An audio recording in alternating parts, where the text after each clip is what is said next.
que también ha quedado registrado. Alberto Borea nos acompaña, el doctor Alberto Borea nos acompaña, ha sido representante del Perú ante la OEA. Señor Borea, un gusto tenerlo con nosotros. Buenas noches. ¿Qué tal, Carlos? Encantado, qué gusto de escucharlos. Muchísimas gracias por estar con nosotros. Señor Alberto Borea, de acuerdo a la experiencia que usted tiene, y antes de ir a la presentación de mañana de la presidenta Boluarte, hemos visto que en torno a nuestros problemas internos del Perú, ¿no?, estas protestas sociales con el gobierno, en fin, hemos visto que países, ¿no?, se han entrometido en nuestros problemas internos de manera, directa, rompiendo, creo yo, toda diplomacia. Bolivia, Colombia, Chile, en fin. Bajo esa óptica y ese panorama, ¿qué posición tiene que tener el Perú y finalmente qué ocurrió finalmente con las relaciones diplomáticas? Bueno, mira, en primer lugar tiene que hablar claro y fuerte.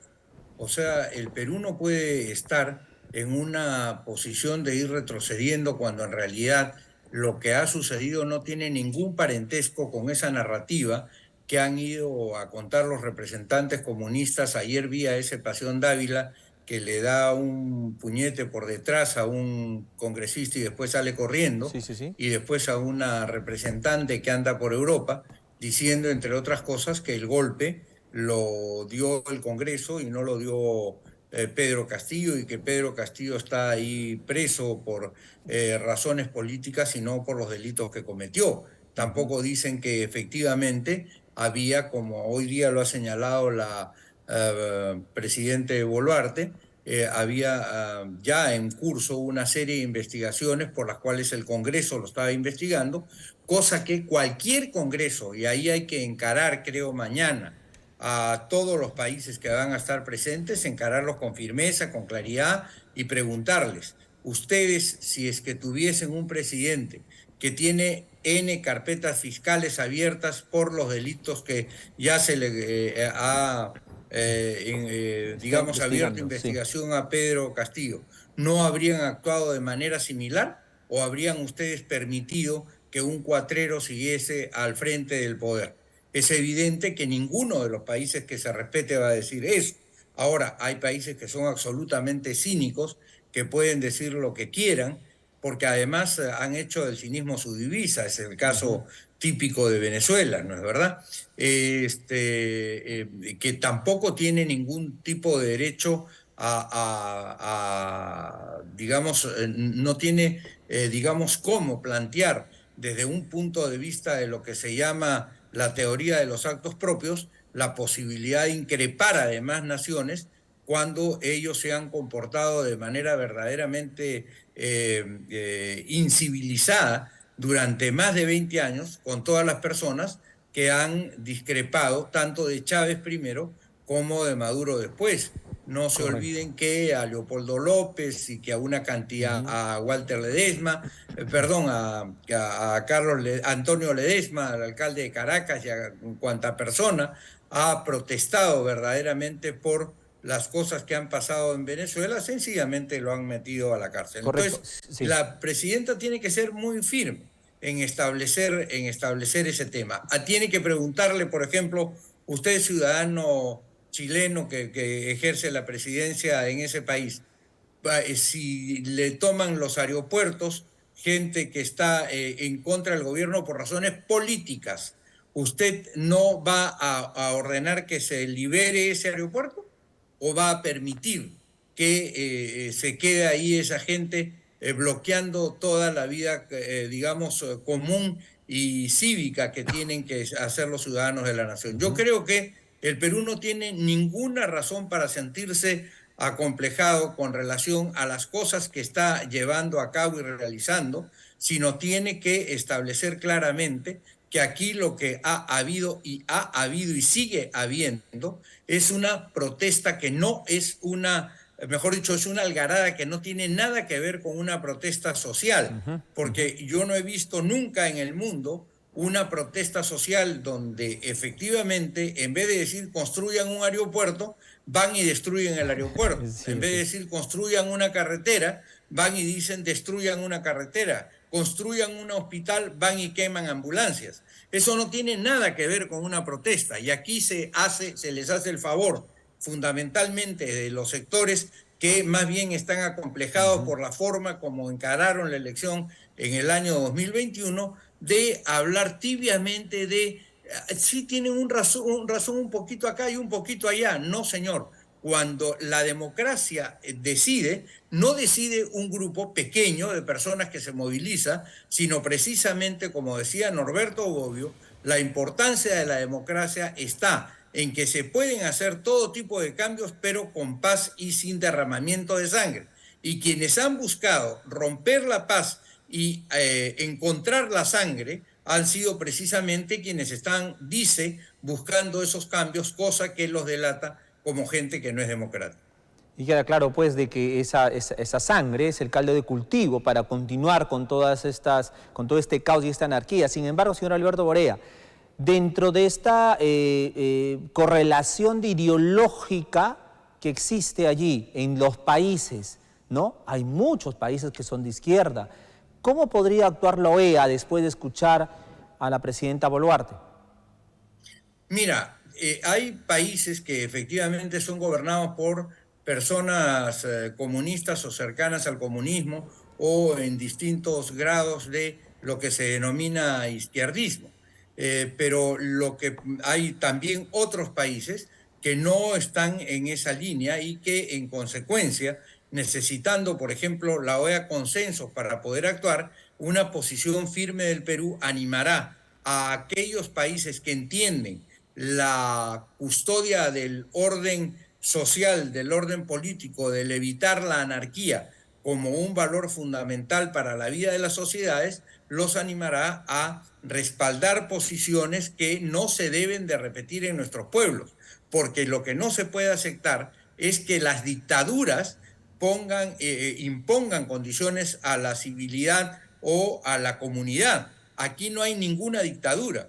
Aquí el único que quiso hacer una dictadura e instalar una dictadura en los últimos tiempos ha sido Pedro Castillo, que fue un golpe muy breve, eso es otra cosa, pero que fue un golpe, fue un golpe. Y ese golpe, ese acto, esa acción de la rebelión está penada en el código y en consecuencia tiene que ser sancionada. Fíjate tú lo que hubiese pasado en el Perú si es que efectivamente Castillo, que estaba repartiendo plata a sus prefectos y a sus subprefectos vinculados de alguna manera al senderismo o a los organismos de fachada del senderismo, que estaba cambiando a los jefes policiales para tener a personas afines a él, que estaba pretendiendo incluso meterse en el ejército de la manera más marrana posible, como era el cobro por los ascensos en las instituciones armadas. Si él hubiese terminado de hacer aquello que él mismo, digamos, bloqueó el 7 de diciembre al dar su golpe y al no querer presentarse ante el Congreso para responder por las acusaciones que se le habían hecho como consecuencia de las investigaciones que ya había derivado a la Fiscalía al Congreso. ¿Qué cosa hubiera sucedido? Es decir, hubiese terminado de copar las instituciones, no solamente las instituciones armadas, sino también las instituciones de gobierno del país, y entonces estaríamos peor que Venezuela posiblemente. Eso es lo que, digamos, ellos lamentan, que Castillo seguramente no calculó la fuerza que tenía o la fuerza que todavía tenían y tienen las instituciones peruanas para defender su democracia. No queda duda. Sí, hay una cosa que hemos dicho y que tenemos que repetir: no es Castillo el pueblo. Castillo obtuvo el 10.3% y aquí en tu programa, Carlos, lo hemos dicho casi desde la semana siguiente que salió, digamos que asumió la presidencia Castillo. Tiene 89.7% de peruanos, o sea, 9 de cada 10 que no votaron por él y por su programa en la primera vuelta. En la segunda vuelta lo que sucede no es que se vota a favor, como lo tienen claramente establecidos todos los científicos políticos, sino se vota en contra del candidato que no se quiere. Por eso la unidad democrática de centro, y hoy día todo el mundo quiere pegarse al centro. Exacto. Pero a ti te consta que nosotros desde el comienzo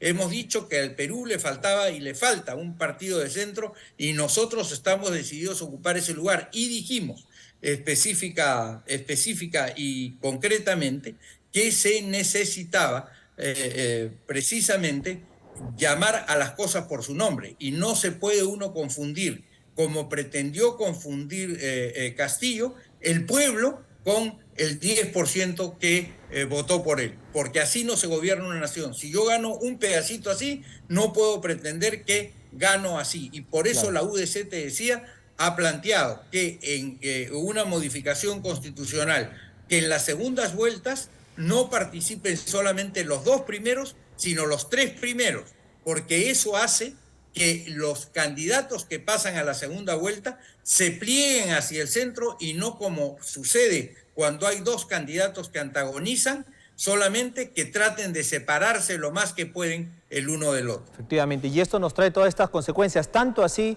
señor Alberto Borea, amigos televidentes, que ahora la izquierda obviamente está jugando con su agenda, renuncia a la presidenta Boluarte, disolución de la mesa directiva del Congreso, asamblea constituyente, pero la derecha también está jugando su propia agenda, ¿no?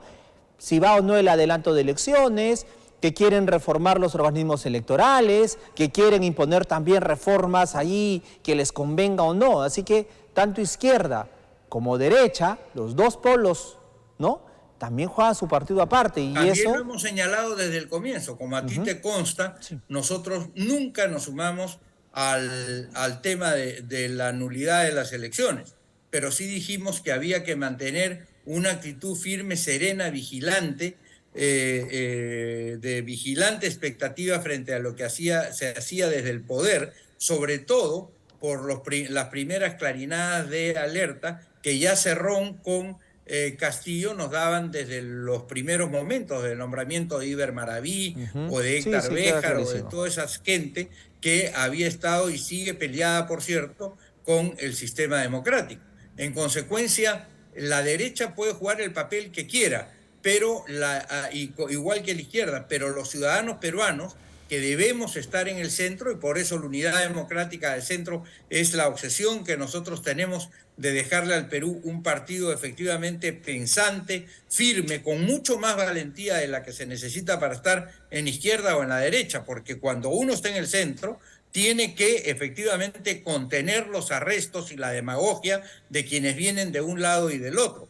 Efectivamente, yo creo que este no es un momento para hablar del cambio del Jurado Nacional de Elecciones, ni de tampoco hacer otro tipo de modificaciones electorales, salvo algunas que sí es necesario, creo yo, precisar, y que se pueden hacer sin tomar mayor tiempo.